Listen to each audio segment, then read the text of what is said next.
एक ऐसा अंतर्राष्ट्रीय ख्याति प्राप्त मानव जो गुरु प्रेरणा से पिछले 20 वर्षों से वानप्रस्थ जीवन जीते हुए 24 घंटे मानवता की सेवा में संलग्न है।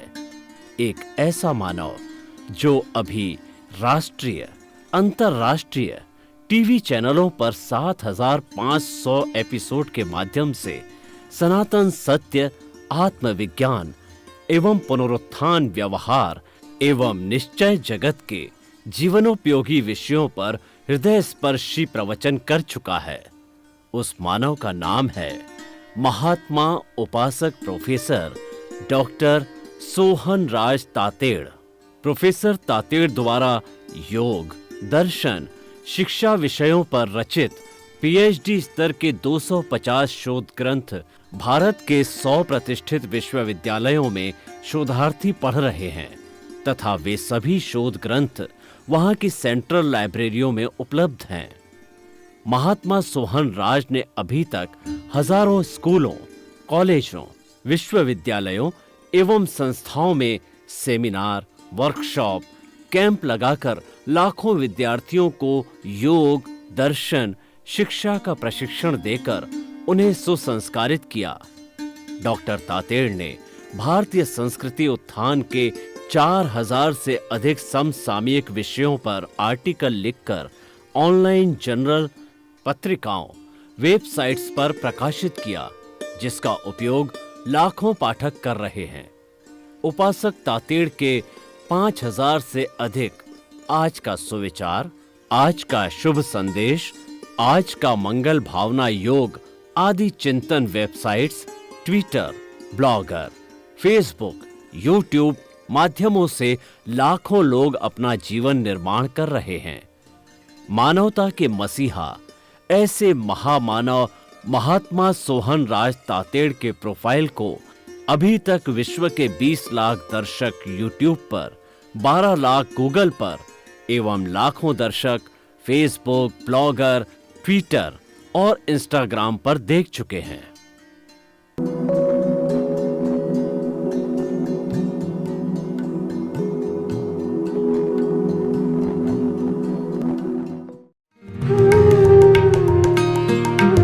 आइए, सुनिए, देखिए, समझिए सनातन सत्य। जैसी दृष्टि वैसी सृष्टि, दृष्टि विज्ञान, कुदरत, कुदरती रचना एवं कुदरत के कानून से शाश्वत सुख की प्राप्ति। जोधपुर के परम पूज्य महात्मा उपासक प्रोफेसर डॉक्टर सोहन राज तातेड़ के निर्देशन में सनातन सत्य। जैसी दृष्टि वैसी सृष्टि, दृष्टि विज्ञान।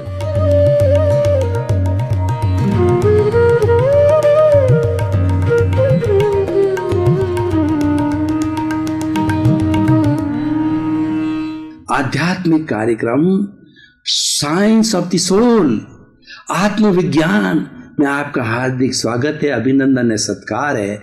आत्मविज्ञान कार्यक्रम आपके सामने इसीलिए रखा गया है, जीवन की सच्चाई आपके सामने आए, जीवन के गूढ़ रहस्य आपके सामने आए, आपका जीवन डिजाइन हो कि मुझे इस पूरे जीवन के अंदर क्या क्या कार्य करने हैं, किस रूप के अंदर करने हैं, ताकि मैं प्रसन्न रहूं, आनंदमय रहूं, मेरा परिवार अच्छा रहे और 24 आवर्स मुझे आनंद ही आनंद रहे, हर कार्य में रस आए।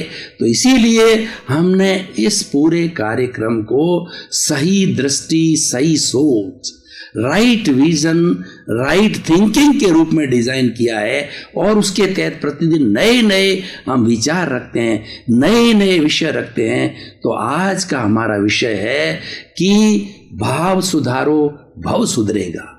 बहुत ही सुंदर विषय है भाइयों। भाव का अर्थ होता है हमारे भीतर क्या चल रहा है।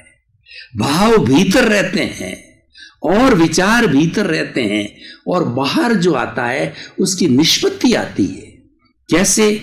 हम चिंतन करते हैं घर से। मैंने चिंतन किया कि मुझे स्टूडियो जाना है, तो घर से चिंतन किया मैंने 4 बजे, इस 4 बज गए हैं, समय हो गया है, स्टूडियो जाना। ये चिंतन भीतर था उस बाहर की निष्पत्ति क्या थी? मैंने स्कूटर निकाला, स्कूटर चला करके निश्चित समय पर स्टूडियो आया और स्टूडियो के सभी सहपाठियों के साथ सभी मित्रों से सहयोग मिला और मैं वो ज्ञान आपको बांट रहा हूं। अगर मित्र सहयोग नहीं करते, चैनल 24 के सारे मित्रगण, तो ज्ञान आपके सामने कैसे आता? ये प्लानिंग भीतर होती है, निष्पत्ति बाहर आती है, ये समझने की बात होती है।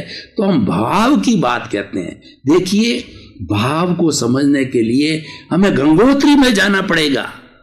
जो गंगा है भगवान शिव जी की जटा से निकली है और वो हरिद्वार से निकल कर के भगीरथ ऋषि ने प्रार्थना की शिव जी से, इस गंगा को, इस अमृत को इस धरती पर बहाइए और पापियों का जो उद्धार कीजिए। शिव भगवान प्रसन्न हुए उनकी जो भक्ति से और गंगा जटा में से निकल करके शिव जी की और हरिद्वार के माध्यम से ये बहती बहती पूरे हिंदुस्तान के अंदर बहती है। तो मैं उस गंगोत्री में ले जाना चाहता हूं। उस गंगोत्री में क्या है? उस गंगोत्री में एक तो हमारा प्रभु है, जैसा मैंने प्रारंभ में कहा, और एंड तक एक ही बात कहूंगा, जिस ईश्वर की मैं बात करता हूं वो भीतर बैठा वो ईश्वर है। इस बात को आप अच्छी तरह से जान लें कि मेरा हर एपिसोड उस ईश्वर के इर्द गिर्द घूमेगा। कैसे घूमेगा मैं बताना चाहता हूं कि एक बार शिव और पार्वती ने ये घोषणा की कि मेरे दो पुत्र हैं, एक तो गणेश जी है और एक कार्तिक है। तो ये कार्तिकेय और दोनों मेरे पुत्र है। इन पुत्रों के अंदर सब दोनों में से कंपटीशन कराया कि दोनों में से ज्यादा जो है कौन शक्तिशाली है, पुण्यशाली है। उनकी परीक्षा करवाई। तो परीक्षा करवा करके उन्होंने कहा कि आप दोनों जाइए और पूरे ब्रह्मांड की परिक्रमा करके आइए। पूरे ब्रह्मांड की परिक्रमा करके जो पहले माता पिता शिव पार्वती के चरणों में नतमस्तक होगा वो प्रथम होगा, वो विजेता होगा, उसको हम आशीर्वाद देंगे। अब देखिए, जो शिव जी, जो अपने गणेश जी हैं, वो गणेश जी तो भारी शरीर में और मूषक उनका वाहन। अब मूषक वाहन पे गणेश जी चढ़ के जावे तो कितना लंबा घूम के आएंगे और कब पूरा सृष्टि का जो है वो भ्रमण करके आएंगे। और कार्तिकेय स्वयं हल्के थे और गरुड़ जो है उनका था, जो कि अपनी फ्लाइट की रफ्तार से भागने वाला था। तुरंत आदेश मिलते ही दोनों गए और कार्तिकेय तो तेज रफ्तार से भागा कि पहले मैं करके आऊंगा। और गणेश जी ने एक बड़ी सूझ निकाली। गणेश जी ने क्या किया कि उन्होंने अपने माता पिता जो है पार्वती और शिव के जो है 4-5 परिक्रमा की मूषक पर बैठ करके तो परिक्रमा करके उनके चरणों में हाजिर हो गए। और कार्तिकेय जब घूम के आया तो गणेश जी चरणों में नतमस्तक थे। तो शिव जी ने कहा कि गणेश जी प्रथम रहे, इसलिए गणेश जी को हम दोनों आशीर्वाद देते हैं कि जहां कहीं पर भी इस संसार में कभी भी मंगल कार्य होगा, श्री गणेशाय नमः, गणेश की स्तुति की जाएगी। तुम अजर बन गए, तुम अमर बन गए। तो गणेश जी हमारे प्रथम में रहे। तो मैं भी यही कहना चाहता हूं कि मेरे सारे एपिसोड का जो गणेश है, जो स्टार्ट है, वो एंड है, वो भीतर विराजमान प्रभु है, भीतर विराजमान आत्मा है। वही राम है, वही कृष्ण है और वही 33 करोड़ देवी देवता है, वही महावीर है, वही जीसस है, क्राइस्ट है, वही हमारा जो है वो जो है वो मोहम्मद साहब है और गुरु नानक है। कुछ भी मानिए, पर्याय नाम है, लेकिन सत्य वो एक ही है। तो जो कुछ भी बात की जाएगी इसके इर्द गिर्द की जाएगी, इसकी परिक्रमा की जाएगी। इसीलिए हमने हमारे इस कार्यक्रम का नाम जो रखा है साइंस ऑफ सोल, आत्मविज्ञान। तो भाइयों, हम बात कर रहे थे कि भाव की, भाव कहां से आता है? गंगोत्री में जाते हैं, जो प्रभु विराजमान है वो स्वतंत्र नहीं है, उसके साथ के अंदर अशुद्धि है, कार्बन शरीर है, लिंग शरीर है, कॉजल बॉडी है, उससे बंधा हुआ है, फेविकॉल की तरह बंधा हुआ है। वो दोनों भीतर बैठे हैं। और अब वहां से क्या होता है? वहां से प्रारब्ध होता है, वहां से पुण्य या पाप हमारा उदय में आता है। तो उदय में आकर के इन दोनों के चारों तरफ एक वलय बनता है, उस वलय को पार करके और वो हमारे भाव बाहर निकलते हैं जो कि कलरलेस होते हैं, लेकिन उसके बाद में उनका संपर्क होता है जो बीच में ब्रिज होता है। 3 हमारे शरीर है। तो पहला तो हमारा शरीर जो कार्बन शरीर है जो भीतर मैंने बात की, दूसरा शरीर है ये तेजस शरीर जिससे कि टच होते हैं वो भाव, और तीसरा हमारा स्थूल शरीर है। तेजस शरीर है दुनिया की सबसे बड़ी फैक्ट्री है। तो जो ही वो कलरलेस भाव जो है तेजस के साथ में स्पर्श होते हैं उनको कलर मिलता है, वो भौतिक बनते हैं और कलरलेस से कलरफुल होते हैं। 6 तरह के कलर होते हैं, कृष्ण, नील, कापोत, तेजो, पद्म और शुक्ल लेश्या। भाव 2 तरह के होते हैं, मंगल भाव और अमंगल भाव, शुभ भाव, अशुभ भाव, पुण्य के भाव, पाप के भाव। तो जैसे जैसे भाव होते हैं, अगर वो मंगल भाव होते हैं, पुण्य के भाव होते हैं, तो हमें तेजो, पद्म, शुक्ल लेश्या में कन्वर्ट होते हैं। तेजो लेश्या होती है उगते हुए सूर्य का जो होता है, रश्मियां होती है जो कि हमारा गुलाबी रंग का कलर होता है, अरुणिमा अरुण कलर का होता है, ब्राइट अरुण कलर तेजोलेशिया। तेजोलेशिया क्या करती है कि चित्त के अंदर शांति पैदा करती है। और दूसरा जो भाव होता है वो होता है पद्मलेशिया। पद्मलेशिया वो जो हल्दी की तरह कलर होता है, ब्राइट येलो कलर का होता है, वो कलर मिलता है। वो कलर क्या पैदा करता है? आनंद, प्रसन्नता। हम प्रसन्नता से सरोबार हो जाते हैं, आनंद से पुलकित हो जाते हैं। और तीसरी होती शुक्ल लेशिया, एकदम वाइट कलर की, ब्राइट वाइट कलर, वो होती है हमारी प्योरिटी। वाइट कलर पर हम ध्यान टिकाते हैं तो हमारे विचार प्योर हो जाते हैं, क्योंकि उसमें कोई गंदगी नहीं होती है। तो प्योरिटी की शुक्ल लेशिया होती है। प्योरिटी जब होती है तो हम परमात्मा पद प्राप्त करते हैं, हम ईश्वर बनते हैं। वो हमारी प्योरिटी का होता है। और उसके स्थान पर अशुभ भाव आते हैं। अशुभ भाव से कृष्ण कापोत और नील लेशिया बनती है। कृष्ण होता है वो गहरा काला होता है, नील होता है गहरा नीले रंग का होता है, और तीसरा जो है कापोत कबूतरी कलर का होता है। ये 3 तरह के जो है वो हमारे अशुभ भाव है। 3 तरह के होते हैं। जो कृष्ण लेशिया वाला वो हिंसा का भाव होता है। डाकू, चोर, लुटेरे, हिंसक, आतंकवादी कृष्ण लेशिया के होते हैं। और नील लेशिया वाले होते हैं वो कूट, कपट, पाप, धोखाधड़ी कराने वाले होते हैं।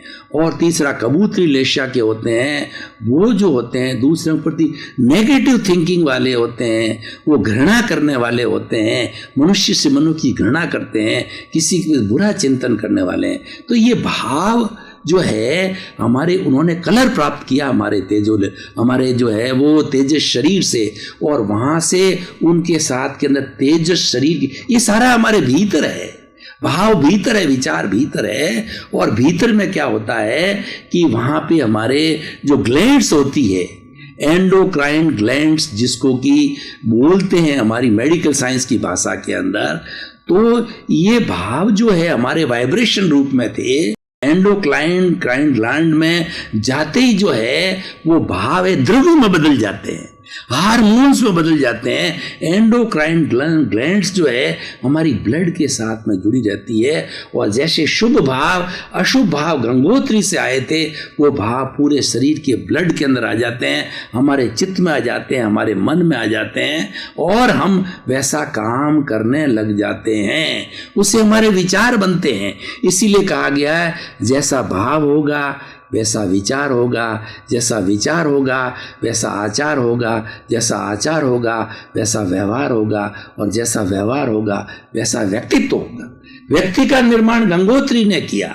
भीतर से आया है, वो बाहर से मैं बाद में बताऊंगा, बाहर से भी होता है, वो भीतर जाता है, भीतर से बाहर आता है, बाहर से भीतर आता है, ये साइकिल चलती रहती है। तो हम बात कर रहे थे भावों की, ये भाव शुभ अशुभ बाहर आए, और इसीलिए आज का हमारा विषय क्या है कि भाव सुधारो भव सुधरेगा। भव का मतलब अगला जन्म। हम पुनर्जन्म में विश्वास करते हैं, हमारा ये आखिरी जन्म नहीं है। हमें इस जो आत्मविज्ञान को समझने के लिए हमारा भूत, वर्तमान और भविष्य को तीनों को एक खंड में बांटना पड़ेगा। हम भूतकाल में थे, यही आत्मा थी, वर्तमान में भी यही आत्मा है और भविष्य में यही आत्मा रहेगी। तो लेकिन ये कैसे डीड्स करती है, कैसा कार्य करती है, कैसे भाव करती है, उसी के अनुरूप भव का निर्माण होता है। तो इसीलिए हमें भाव कैसे करना चाहिए। देखिए, मैंने भूतकाल की बात की, तो भूत में हम साथ लेकर के आए हैं। जो कुछ हमारे कॉजेज हैं वो यहाँ इफेक्ट रूप देंगे, और वो इफेक्ट रूप में हमारी जो मन वचन काया की बैटरियां हैं वो धीरे धीरे जब हम चार्ज करके लाए हैं, जीवन में वो डिस्चार्ज होगी 50-60 साल के अंदर। वो जो डिस्चार्ज होने पर जैसा सामने घटित हो रहा है, मान लीजिए हम अच्छा करके आए हैं, मान लीजिए हम बुरा करके आए हैं, अच्छे में तो अच्छे विचार रहेंगे ही और रहना ही चाहिए, लेकिन सवाल ये है कि अच्छाई के लिए ज़्यादा जो है वो बताने की जरूरत नहीं, व्यक्ति सीख जाता। जो व्यक्ति बुरा है, जो अवगुणी है, उसको गुण देने में, गुणों को देने में, अध्यात्म की बात बताने में हमें समय लगता है, प्रवचन लगता है। बुराई सिखाने में कोई समय नहीं लगता है। जो बुराई तो सीखा सिखाया व्यक्ति माँ के गर्भ से आता है। अच्छाई को समझने के लिए संस्कार दिए जाते हैं, अच्छे विचार दिए जाते हैं, उसको अच्छी खुराक दी जाती है, उसका अच्छा लालन पालन किया जाता है, विचारों की, सद्विचारों की खुराक होती है। तो हम बात कर रहे थे भावों की। देखिए, अगर हम पिछले जन्म से जो है हम बुरे विचार लेकर के आए हैं और वो परिणति हो गई है कि किसी व्यक्ति ने अपराध कर दिया, किसी व्यक्ति ने किसी के साथ में हिंसा कर दी, किसी पूर्व जन्म का बैर था उसको मार दिया। अब मार देने से क्या होगा, पुलिस आ गई, पुलिस केस बन गया, कोर्ट में केस गया और व्यक्ति जेल के अंदर चला गया। अब देखिए, नॉर्मल हमारी जो स्थिति है बहुत खराब स्थिति है। जेल के अंदर हमें घृणा होती है, जेल के अंदर हमारे सामने जो होता है हमें गुस्सा आता है, न्यायाधीश पे गुस्सा आता है, जेलर पे गुस्सा आता है, और जो हमारा सारा भाव जो है गंदा रहता है, नेगेटिव थॉट का होता है। कैदियों का तो यही रहेगा क्योंकि वो वातावरण नहीं वैसा है। लेकिन अगर हम भाव सुधारो भव सुधरेगा फॉर्मूले को जानने वाले हैं, हमने ज्ञान लिया हुआ है, हम आत्मज्ञान वाले हैं, और हम कॉज लेके आए थे। कॉज लेके आने के कारण जो है हमारे हाथ से ये दुष्कृत हो गया, लेकिन हमने पश्चाताप चालू किया कि देखिए वो जो ही उसको सजा हो गई, जो ही उसने कर लिया, उसी क्षण से उसको प्रायश्चित होता है कि जिस आत्मा को उसने मारा है, जिस शरीर को मारा है, उसके प्रति पश्चाताप करता है कि मैंने बहुत बुरा कार्य कर लिया, मैं इसके अधीन नहीं था, मैं तो कर्म के अधीन था, ये व्यवस्थित शक्ति ने करवाया, क्योंकि मैं ये लेके आया था, मेरा पिछले इस व्यक्ति से जो अनबन चल रही थी उस कारण मेरा हाथ उठ गया, गोली उठ गई, चाकू उठ गया और मर गया।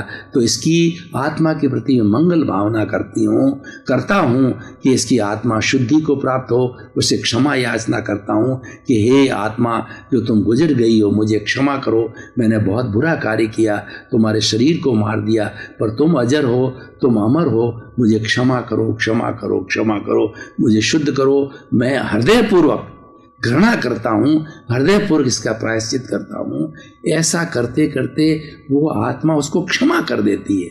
और जब व्यक्ति का आचरण चालू हो जाता है, मान लो उसको 5 साल की जेल हो गई, तो वह कैद के अंदर उसको ज्ञानी है, वो भाव सुधारो भव सुधरे में विश्वास करता है, शुभ भावों को करने लगता है, वो प्रायश्चित तो करता है, ईश्वर को याद करता है, मंत्र पढ़ता है, अच्छी पुस्तकों का स्वाध्याय करता है। वो जेलर को कहता है मुझे गीता मंगवा के दीजिए, मैं पढ़ना चाहता हूँ। ईश्वर की स्तुति करता है, ओम नमः शिवाय, ओम नमो भगवते वासुदेवाय, नवकार मंत्र का जाप करता है। नमो रेंताणंग, नमो शुद्धाणंग, नमो आर्याणंग, नमो उज्जाणंग, नमो लोए सब्ब सावणंग, ऐसो पंच नमोकारो सब्ब पाव पणासनो, मंगलाणंग च सब्बे सिंह पड़मंग हवई मंगलम।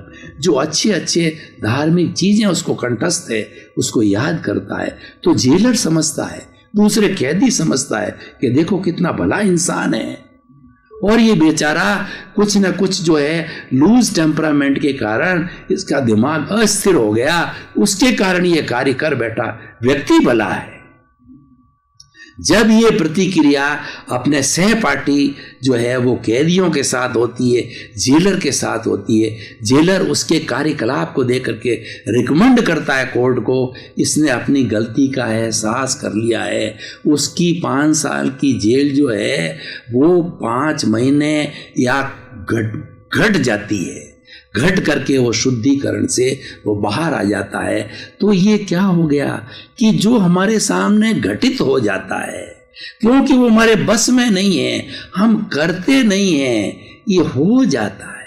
क्या आप गुस्सा करना चाहते हो? नहीं, ये हो जाता है। क्या आप अपनी पत्नी से लड़ाई झगड़ा टंटा करना चाहते हो, लेकिन पत्नी ने कोई, आप अगर थोड़ा सा किसी टेंशन में हो, पत्नी ने बोल दिया तो पत्नी को भी 2-4 बातें सुना दी। आप अपने बॉस को सुना देते हो, आप अपने नीचे वाले को, अगर आपका दिमाग थोड़ा शांत होता है, सुना। क्या आप करना चाहते हो? नहीं। करने के बाद हमको हर चीज का प्रायश्चित होता है।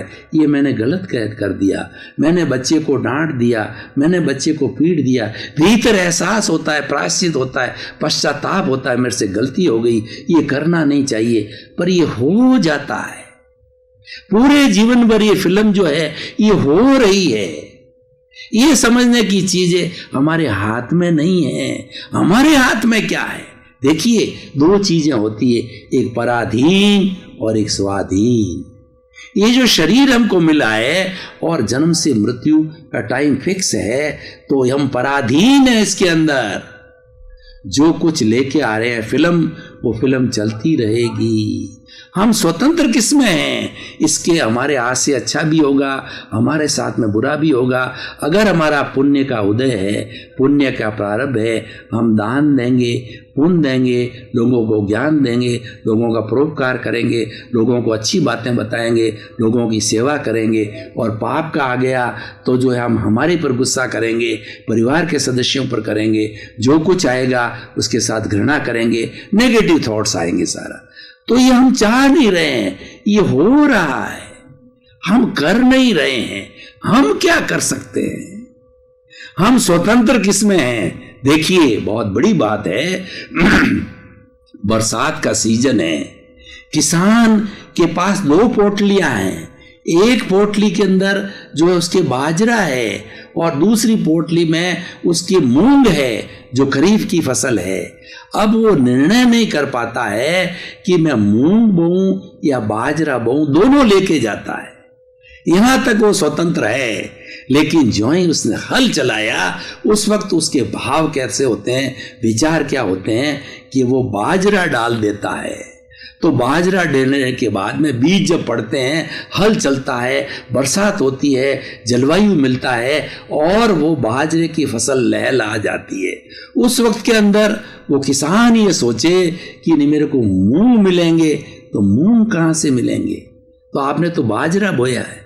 इसीलिए ये भाव है, आप इसमें स्वतंत्र हो। जो हो रहा है उसमें आप स्वतंत्र हो रहा है उसके अंदर आप अपने भाव मत बिगाड़ो। भाव बिगाड़ोगे तो भाव बिगड़ेगा, भाव बिगाड़ोगे तो भाव बिगड़ेगा। उसमें अपना दृष्टिकोण ये रखो, उसमें से आप अच्छी चीज निकालो। ये मैं कर नहीं रहा हूं, ये हो रहा है, मुझे इससे तटस्थ रहना है, इसके साथ जुड़ना नहीं है, इसके साथ राग द्वेष नहीं करना है। भाई और बहनों, आपका बहुत बहुत धन्यवाद। आप जो है ये साइंस ऑफ द सोल आत्मविज्ञान को देखते रहिए। प्रतिदिन ऐसे ऐसे सूत्र मिलेंगे जो जीवन का कल्याण करने वाले हैं, जीवन को धन्य बनाने वाले हैं। तो आप हमारे साथ जुड़ते रहिए, रोज देखते रहिए। आपके विचारों में शुद्धता होगी, आपके आचरण में शुद्धता होगी, आपका जीवन सुखी बनेगा, शांत बनेगा, आनंदित बनेगा और लोगों को आप सुखी बनाओगे। आपके जीवन के प्रति मंगल भावना, शुभ काम का आपका जीवन मंगलमय हो और आप सिद्ध बुद्ध मुक्त बने, आपका कल्याण हो।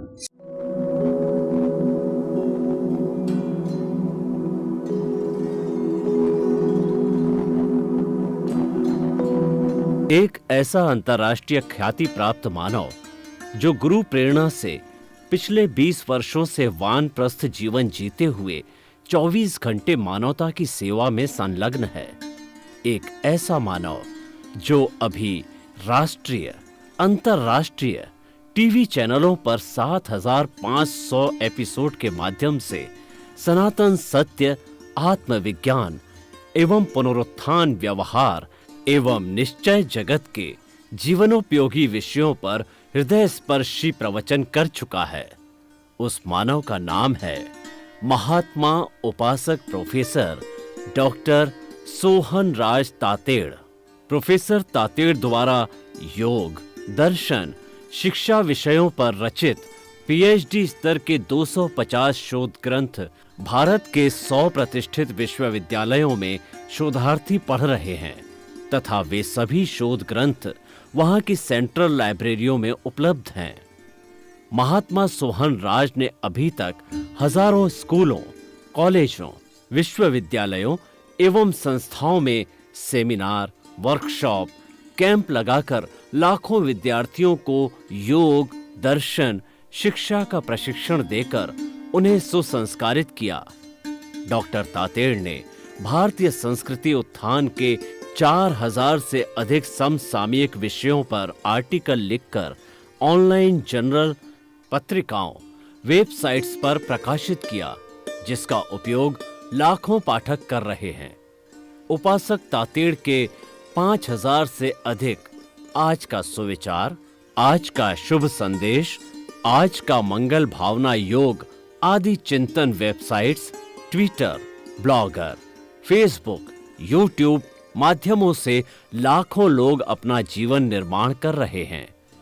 मानवता के मसीहा ऐसे महामानव महात्मा सोहन राज तातेड़ के प्रोफाइल को अभी तक विश्व के 20 लाख दर्शक यूट्यूब पर, 12 लाख गूगल पर एवं लाखों दर्शक फेसबुक, ब्लॉगर, ट्विटर और इंस्टाग्राम पर देख चुके हैं।